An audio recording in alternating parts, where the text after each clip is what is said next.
Tempo belum mengirim berita. Besok pagi kita langsung ke Canggu. Saya cemas terjadi apa-apa dengan mereka. Jenderal Kosing pasti akan menyalahkan kecerobohan kita. Mudah-mudahan apa yang Jenderal takutkan tidak pernah terjadi.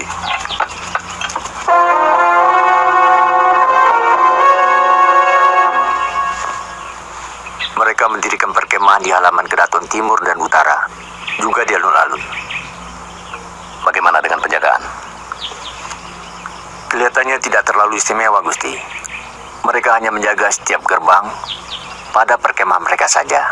Kemarin malam hamba lihat mereka masih mabuk-mabukan. Tampaknya mereka sedang menikmati kemenangan, Gusti.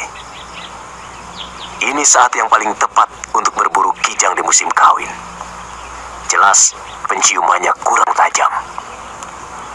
Maaf, Gusti. Kelihatannya untuk pasukan yang berada di alun-alun, pasukan panah kita mungkin bisa leluasa menangani mereka.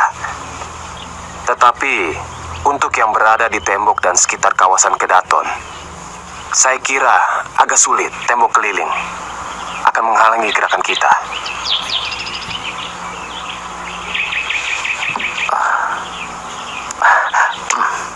Satu-satunya jalan, kita harus menembus pintu rahasia. Terus terang, saya buta tentang Kedaton Kediri. Sebenarnya semua Kedaton itu susunannya sama. Entah itu Trah, Jenggala, atau Kediri. Biasanya pintu rahasia itu dari Kaputren tembus ke dalam Prabu. Jadi di sini atau di sini. Sekarang sebelah mana lubang tembusnya ini? Maaf, Gusti. Tidak terlalu jauh dari sini ada Candi Larangan. Barangkali itulah terowongan tembusnya.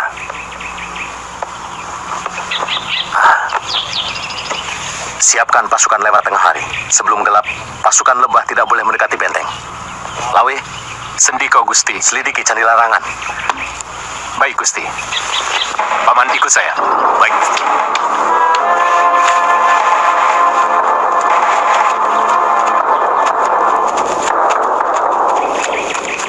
Paman Sora, segera kirimkan Caraka ke Majapahit.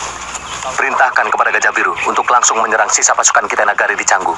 Begitu mereka sampai, bakar habis pasukan mereka. Baik, Gusti. Untuk yang di sini, tanda penyerangan adalah bunyi genderang. Pasukan Ajak tetap menunggu di pinggir-pinggir hutan dengan gelar jebakan Wakul Buaya Mangap. Paham semua? Paham.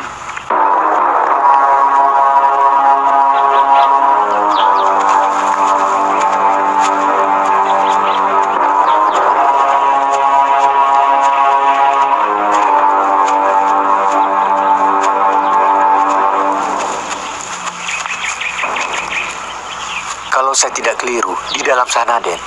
Tapi saya tidak berani ikut. Takut kualat, Den. Baik, Aki lebih baik tunggu di sini. Gusti, biar kami berdua yang masuk ke dalam. Ya, hati-hati.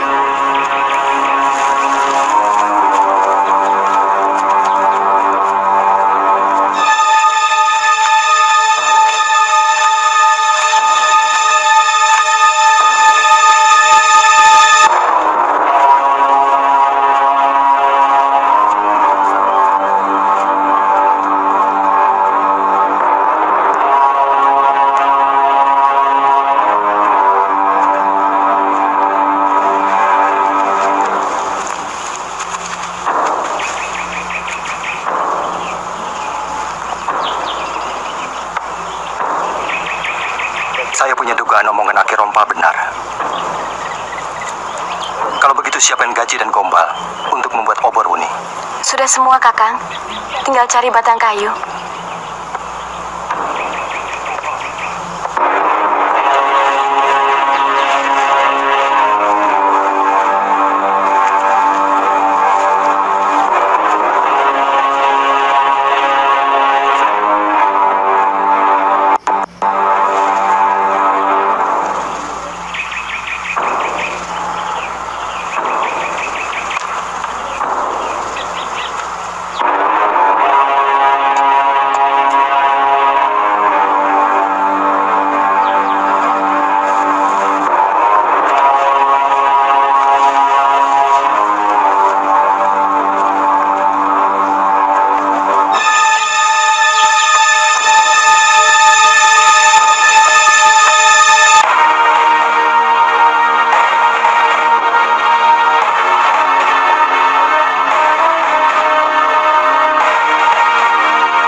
Kelihatannya tempat ini tidak dihuni.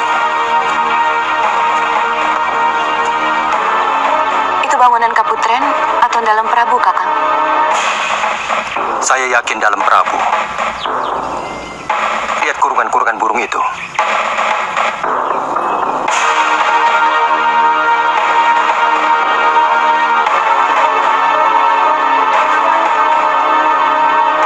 Bagaimana sekarang, Kakang? Kita segera laporkan. Kalau masalah Kedaton, Gusti Sanggrama Wijaya dan Gusti Wiraraja pasti tahu. Mari.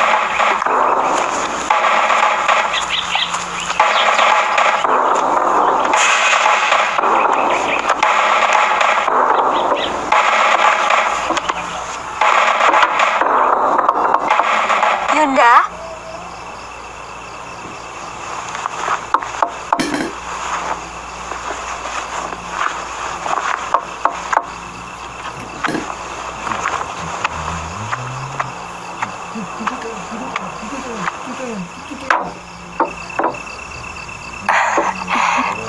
Ada apa, Dinda?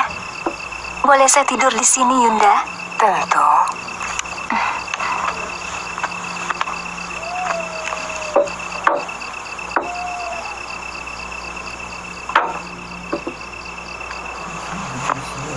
Tadi saya mimpi aneh sekali. Apa? Saya melihat bulan keemasan di langit. Tertutup-tutup awan tipis yang berlari-lari. Sehingga rembulan seperti berenang, timbul tenggelam di dalam mega. Lalu?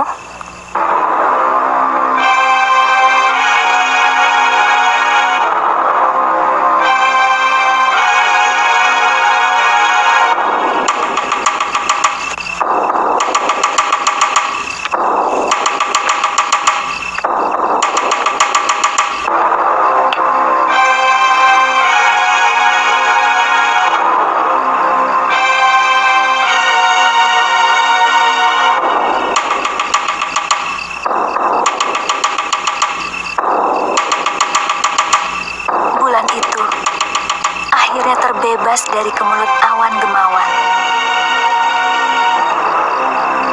Kemudian meluncur dan tepat di atas kepala Kanda Wijaya. Bulan itu diam. Kanda Wijaya mengenakan pakaian perang yang gagah sekali. Seluruh tubuhnya tersiram cahaya emas dari rembulan itu.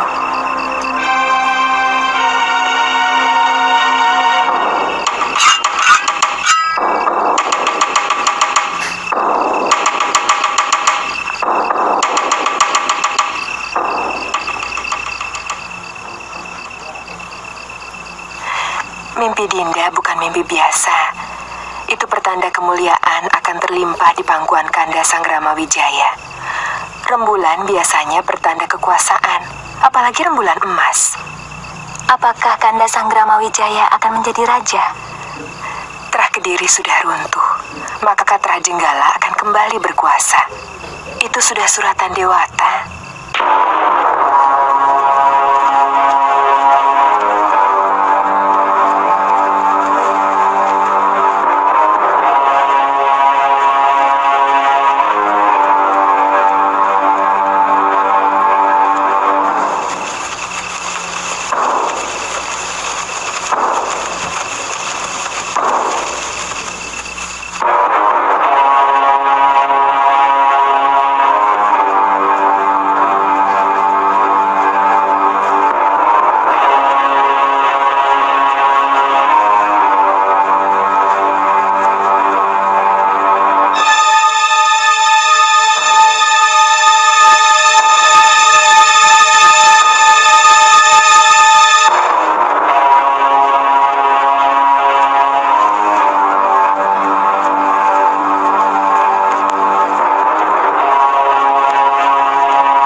Kalian harus mematuhi aba-aba.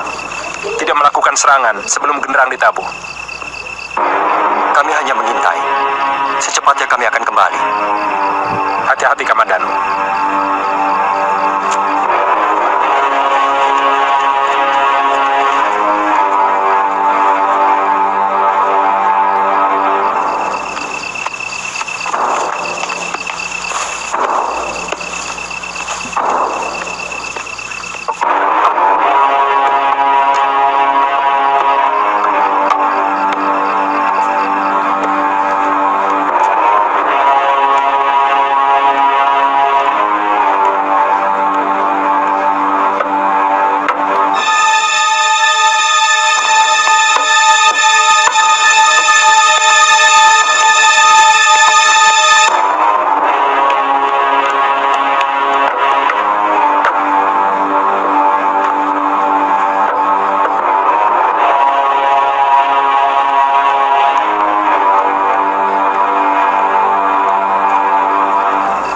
Semuanya masuk. Ayo. Ayo semuanya. Ayo. Masuk semua. Masuk.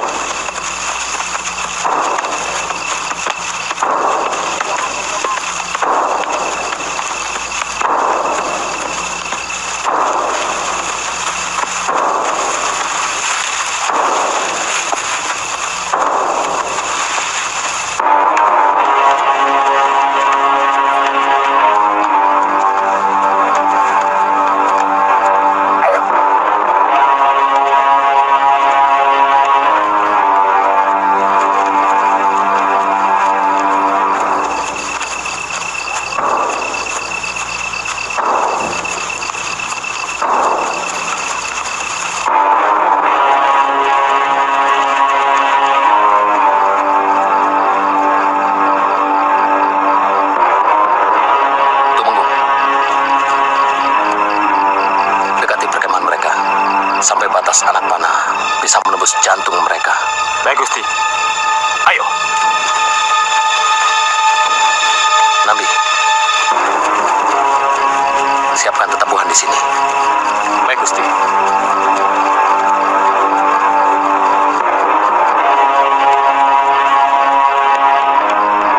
Cepat.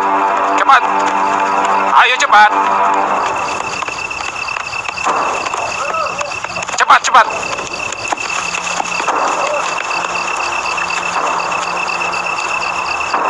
Kamu merasakan sesuatu? Iya. Agaknya lebih dingin dari biasanya. Ada sesuatu yang aneh malam ini. Sepertinya ada yang mengawasi kita. Ah, itu perasaan kamu saja. Mungkin kamu sudah mulai kangen dengan anak istri. Hilangkan semua itu dengan Ciho.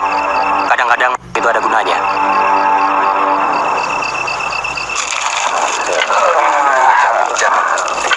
Iya, masih cantik sama. Oh iya.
Cari tahu, prajurit mana yang menyerang. Siap, Jenderal. Kemungkinan sisa pasukan Kediri. Jangan pakai kira-kira, cepat cari tahu. Baik, Jenderal.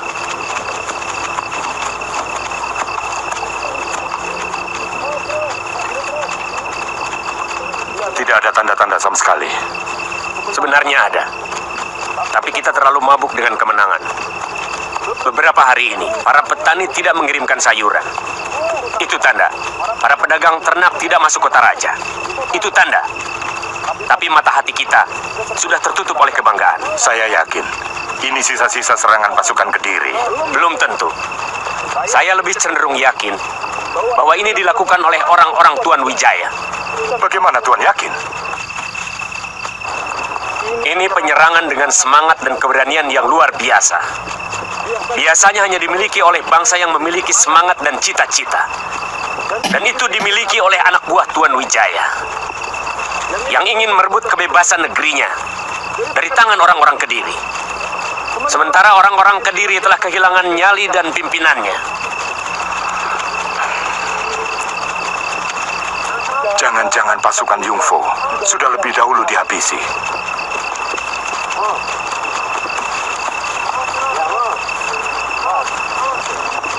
Itu kenapa saya sangat cemas.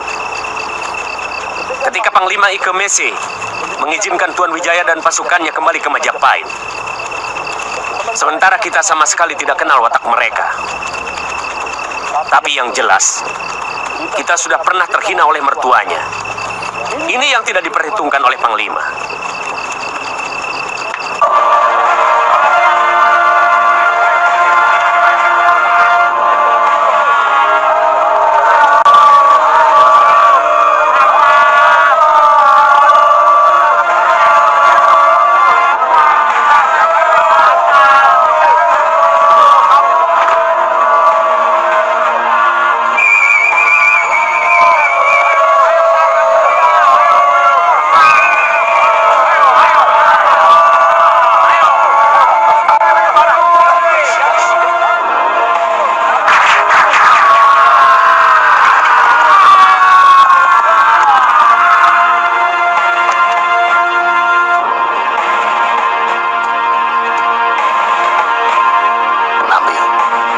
Siapkan panah sandi. Panah sandi!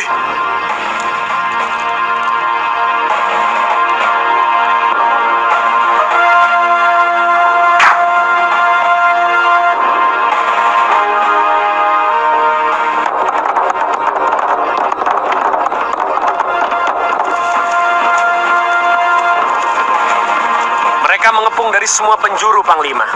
Perintahkan seluruh prajurit untuk menutup kuping, supaya tidak terpengaruh oleh suara bunyi-bunyian. Sulit, Panglima. Semua sudah sangat kacau.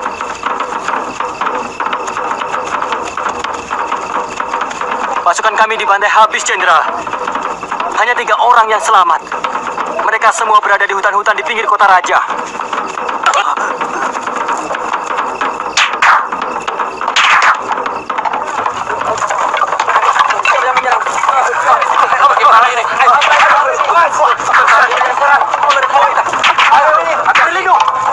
Itu api kebakaran itu. Awas. Ayo kita lari. Itu kudanya lepas, itu kudanya.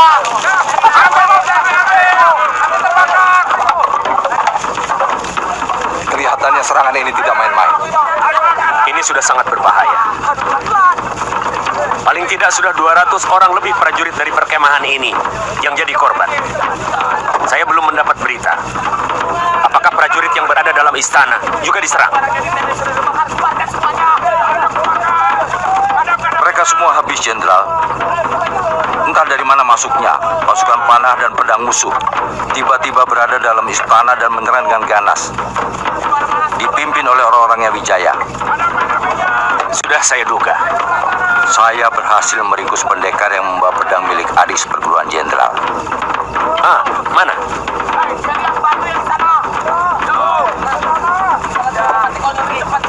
Kamu bunuh? Hanya saya lumpuhkan dengan jarum beracun, Jenderal. Sebentar lagi, dia baru sadar.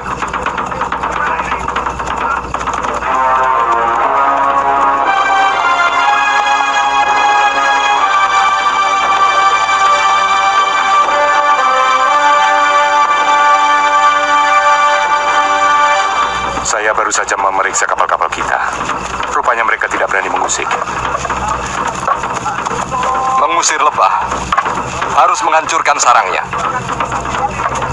Kalau benar mereka orang Majapahit, kita ratakan desa besar itu dengan tanah. Maksud Panglima, kita mau lari dari sini. Jangan bilang lari, Jenderal. Apakah pantas Tovan Gurun Gobi akan melarikan diri? Mereka menggunakan siasat, tapi akal kita jauh lebih cerdik. Arahkan seluruh prajurit-prajurit ke kapal. Langsung kita berangkat ke Canggu. Itu siasat yang hebat, Panglima. Dan apalagi seluruh isi istana sudah pindah ke dalam kapal kita. Apakah tawanan-tawanan itu akan kita bawa, Panglima? Bahwa itu bukti pada Baginda Kubilaikan bahwa kita telah memenangkan perang. Bawa pendekar dengan pedang sakti itu ke kapalku. Baik, Jenderal.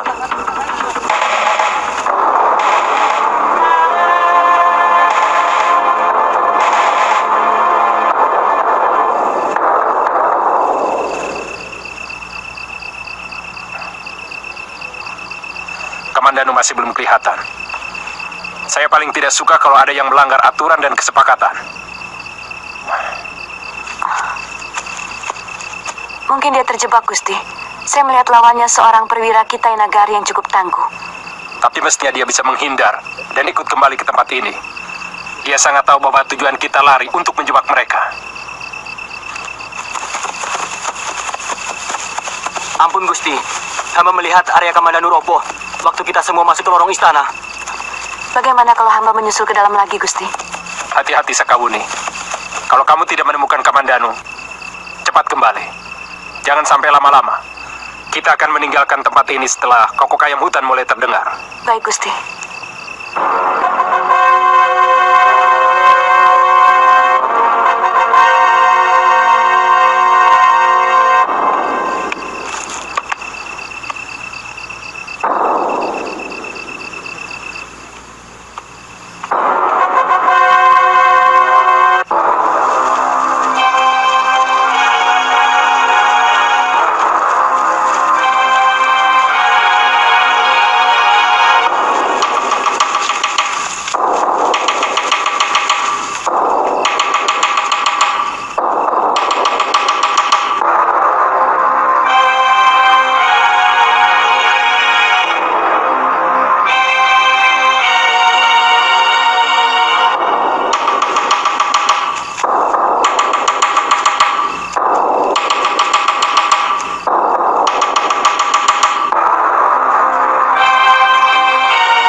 Gusti Ranggalawe dan Gusti Halayuda, kami telah berhasil membantai tidak kurang dari 90 pasukan Tartar, Gusti.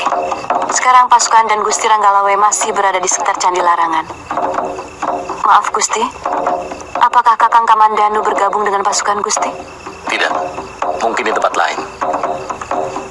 Perintahkan seluruh pasukan berkumpul di sini. Uni, pasukan Tartar sudah melarikan diri ke kapal-kapal mereka, sesuai dengan rencana. Baik, Gusti.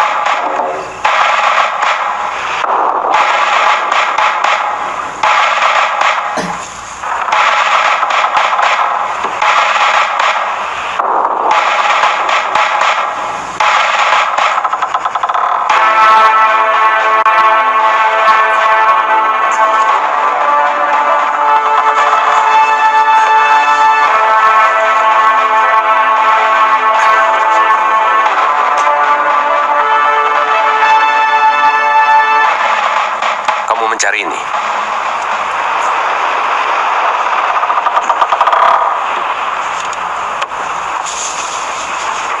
Dari mana kamu mendapatkan pedang ini? Saya menolong pendekar dari bangsa Tuan yang bernama Losisan saat dia dikejar-kejar dan dikeroyok oleh tentara Kediri. Ketika pendekar Losisan yang terluka parah mau meninggal, dia mewariskan pedang buatan guru saya sendiri ini kepada saya. Adik lo sudah meninggal? Benar, Tuan. Mesin terpaksa ikut saya. Tetapi nasibnya juga kurang beruntung.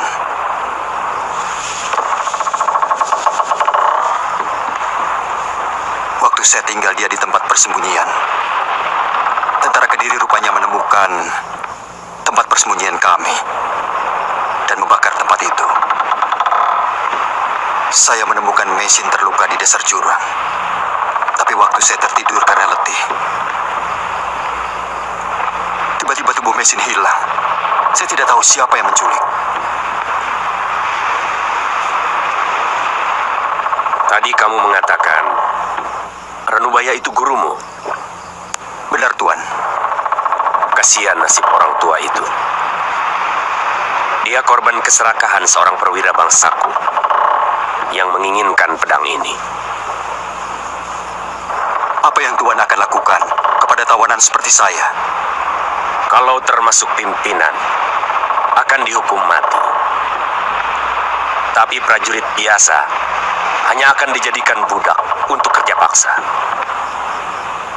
Saya merasa gagal melindungi gurumu, sampai menyebabkan dia tewas. Semula saya menganggap semua orang Tumapan sejujur gurumu. Tapi melihat perlakuan Tuan Wijaya kepada kami, anggapan itu menjadi hilang. Kebaikan kami dibalas dengan pengkhianatan. Dia malah membokong kami.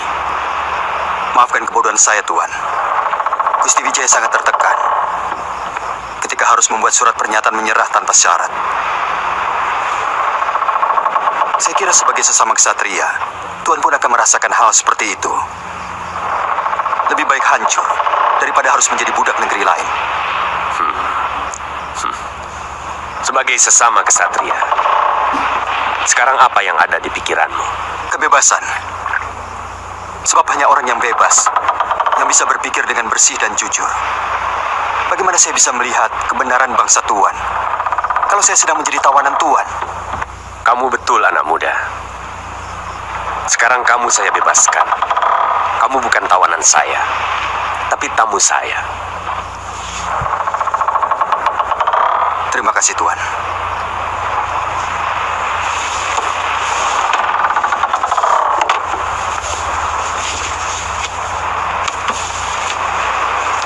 Sekarang katakan, yang ada di dalam pikiranmu. Dulu guru saya sangat menentang Gusti Prabu Kertanegara, penguasa Singasari, atau menurut bangsa Tuan, Tumapel. Beliau menolak membuat senjata untuk kerajaan. Karena itu dia mau ditangkap dan dipenjarakan. Kenapa gurumu berani menentang raja? tidak suka melihat Prabu Kertanegara yang gemar menaklukkan negeri-negeri lain di Nusantara. Menurut guru, menjajah bangsa lain adalah perlambang keserakahan dan ketakaburan.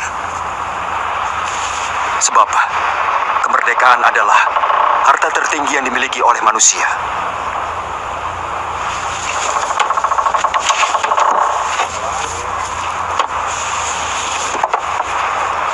Ini pedang. Selamat jalan, anak muda. Pikiranmu sebenarnya sama dengan pikiranku. Terima kasih, Tuan. Semoga Dewata selalu melindungi keselamatan Tuan.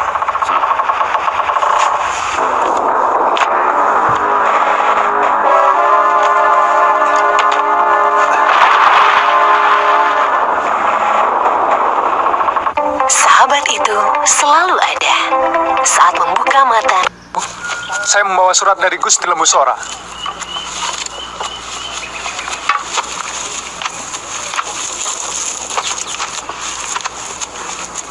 Juru Temung, perintahkan seluruh penewu dan penatus berkumpul di tempatku.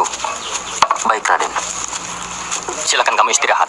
Kalau mau ikut penyerbuan ke Canggu, nanti sore kita berangkat. Baik, Tuan.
Sejak semalam Jenderal belum tidur. Saya yakin ini semua termasuk dalam siasat Tuan Wijaya. Maksud Jenderal? Sepertinya mereka sengaja menggiring kita menuju ke Bandar Labuh di Kediri, supaya kita bisa lari. Kemungkinan Tuan Panglima sangat yakin akan mampu menyerbu Majapahit dan meratakannya dengan tanah. Betul, dan itu yang akan kita lakukan. Kita akan ajarkan pada mereka bagaimana siasat perang yang sebenarnya. Salah. Kalau kita mengira mereka tidak mampu berperang, kita seharusnya ingat bahwa pasukan Tumapel sudah biasa melanglang buana, menyerbu dan menghancurkan negeri-negeri seberang. Ingat, Suwarna Bumi berhasil mereka kuasai. Pahang, Bakulapura, Sunda, juga Bali dan Madura. Apa hubungannya?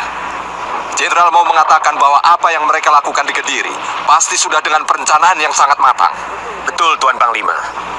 Sangat mungkin mereka sengaja membiarkan kita lolos dari sana. Dan mereka memancing kita menyerbu negerinya. Tentu mereka telah siap dan jauh lebih mengenal daerahnya. Jangan-jangan yang menyerang kita kemarin malam hanya pasukan kecil, sedangkan pasukan intinya tetap bertahan di Majapahit. Itu yang saya takutkan. Mereka berani melakukan siasat yang sangat membahayakan.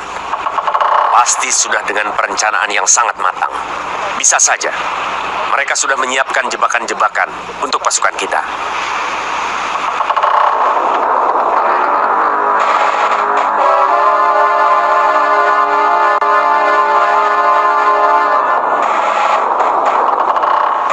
Kapal-kapal kita dibakar! Kapal-kapal kita dibakar!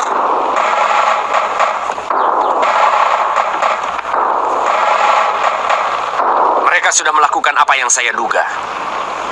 Pasukan Yungfo pun pasti sudah berakhir. Apa yang harus kita lakukan, Panglima? Bagaimana pendapatmu, Jenderal Kosing? Kita tidak tahu. Jebakan apa lagi yang akan diperbuat oleh Tuan Wijaya di daratan.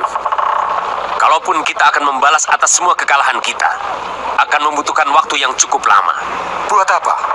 Kita sudah kehilangan ratusan prajurit, Jenderal. Belum terhitung 200 pasukan Yungfo dan pasukan yang kita tinggal di Canggu. Sementara sama sekali kita tidak mengenal medan. Tapi semua terserah kepada Panglima. Sebagai prajurit, saya selalu siap kapan saja untuk bertempur. Pemikiranmu cukup masuk akal, Jenderal Kausing. Kita terbiasa melakukan sesuatu harus dengan perhitungan untung rugi. Tentu kita tidak akan membabi buta yang hanya akan merugikan pasukan kita. Jadi bagaimana keputusannya? Teruskan arah seluruh perahu ke laut. Kita pulang. Apa yang sudah kita dapatkan dari Kediri, emas, budak, bisa kita jadikan bukti kemenangan kita atas Tumapan. Tapi bagaimanapun kita harus siap kalau terjadi serangan mendadak dekat Bandar Canggu.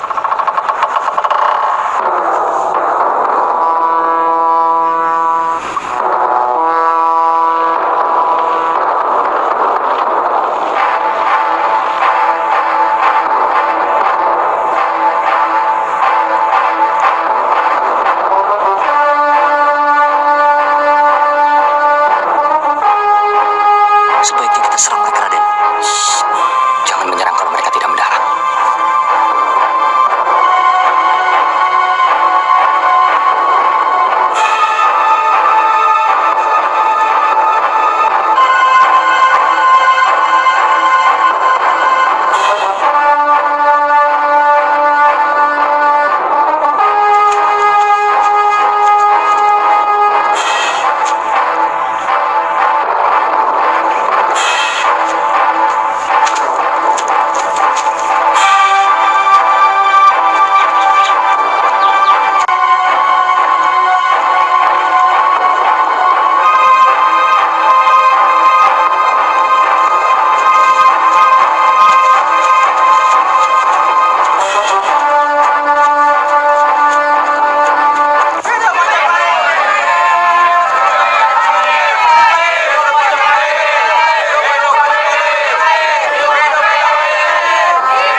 Kisanak. Ya, Jalan ini menuju kemana? Padukuhan Majapahit. Kisana mau kemana? Ke Majapahit. Terima kasih.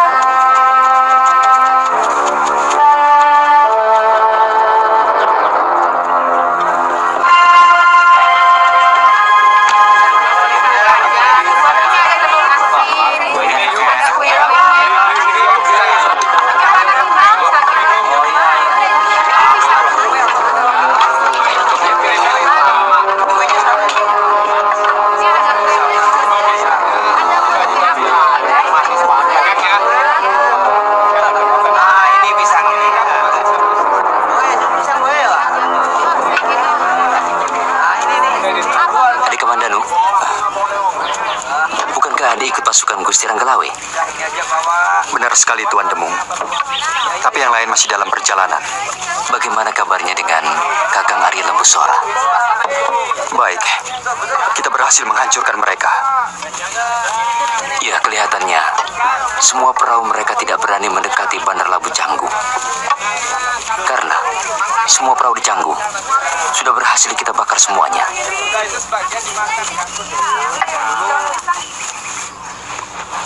Melihat seluruh perahu kita Inagari yang melintasi Bandar Canggu, hamba yakin pasukan Gusti Wijaya pasti menang, Gusti. Belum ada Caraka yang datang, Paman? Sampai sekarang belum, Gusti. Ada apa, Bayangkari? Ampun, Gusti. Raden Kamandanu ingin menghadap. Raden Raden Kamandanu adalah tangan kanan Gusti Ranggalawe. Mungkin dia membawa berita penting. Suruh dia masuk. Baik, Gusti.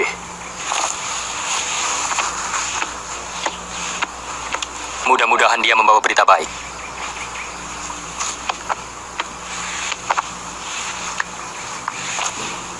Kamu Caraka dari Kanda Sanggrama Wijaya? Maaf Gusti Putri. Hamba salah seorang prajurit yang berhasil ditawan oleh pasukan Kitai Nagari dan dibebaskan di tengah perjalanan kapal mereka. Bagaimana keadaan pasukan kita di sana?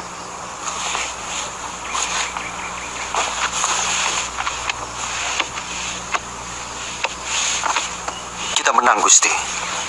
Kalau sesuai dengan rencana Gusti Sanggrama Wijaya, paling lama besok seluruh pasukan akan tiba di sini.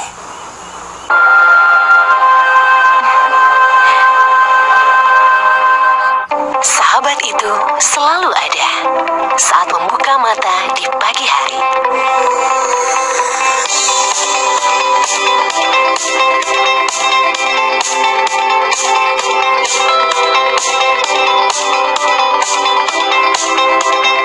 Informasi menjadi hal yang selalu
masih melindungi saya.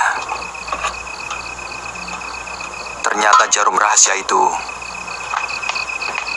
hanya melumpuhkan syaraf saya sementara. Bagaimana sampai Kakang bisa dibebaskan?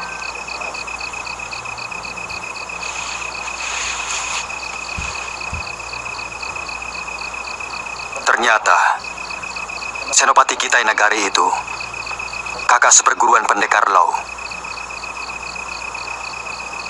suami Mesin.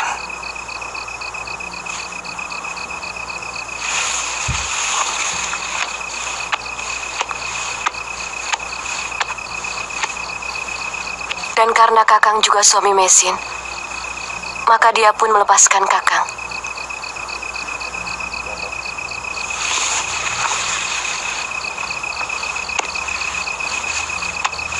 Jangan mulai lagi, Wuni. Saya dibebaskan karena rasa bersalah Senopati yang bernama Kausing itu tidak bisa menyelamatkan Guru Ranubaya yang difitnah seorang perwira Kitai Nagari.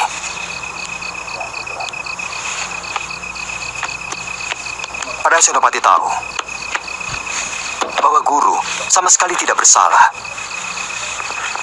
Sebagai kakak seperguruan dari Pendekar Laut yang sangat menghormati Guru,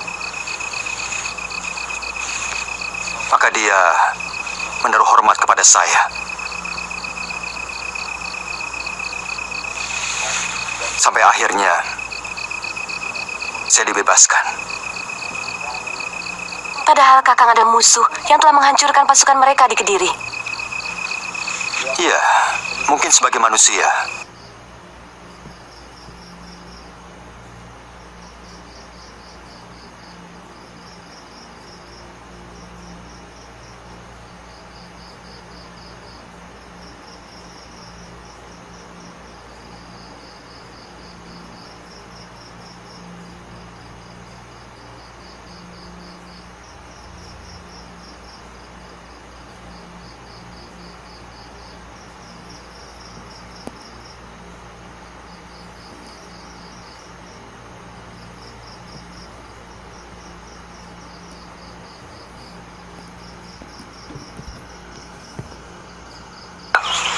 Tidak apa-apa, Paman. Atas bantuan Paman Wiraraja, kami bisa merebut kembali tahta Singasari yang akan kami dirikan di Pedukuhan Majapahit.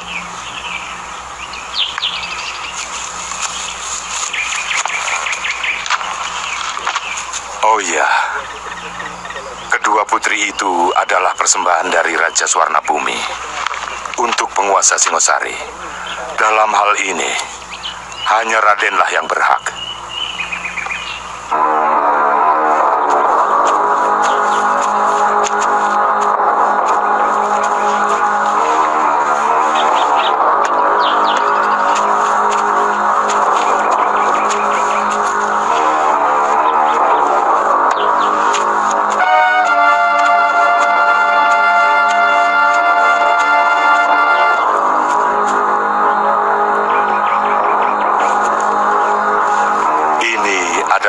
Indeswari atau Darapeta, dan yang satunya Putri Darajingga. Tuan Putri, ini adalah Gusti Prabu Sanggrama Wijaya, penguasa Singasari yang sekarang. Kalian istirahatlah dulu. Nanti sore kalian akan ditunjukkan di mana kamar kalian. Halayuda, antarkan mereka ke Kaputren. Baik, Gusti.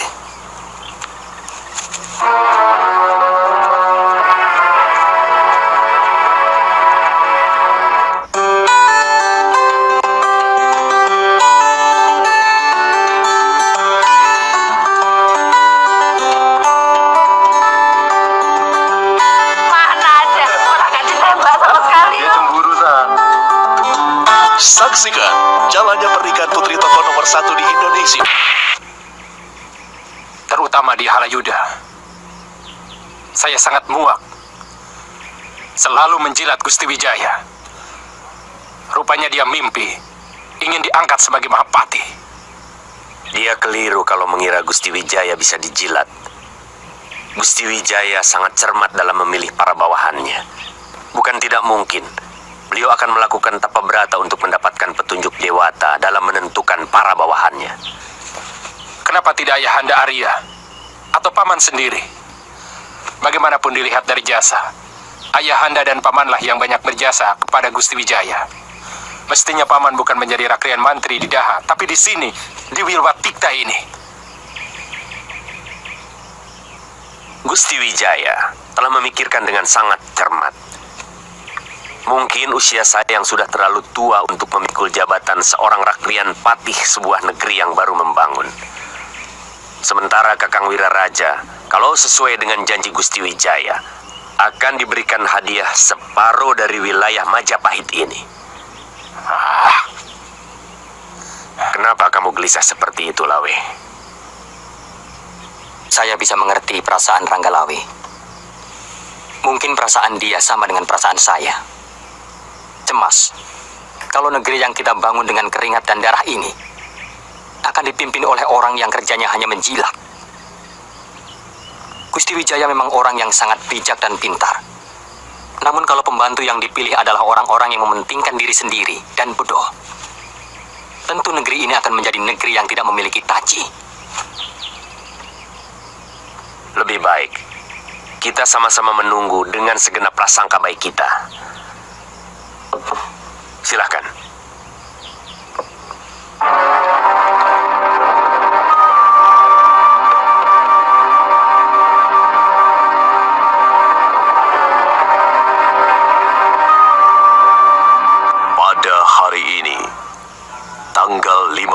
bulan Kartika, tahun Syaka 1216, seorang kesatria Trah Rajasa, cucu Sang Singamurti, putra Dyah Lembutal, ditapalkan menjadi seorang Prabu, penguasa jagat di Majapahit, atau gelar Wilwatikta, dengan nama Abhiseka, Prabu Kertarajasa Jayawardana.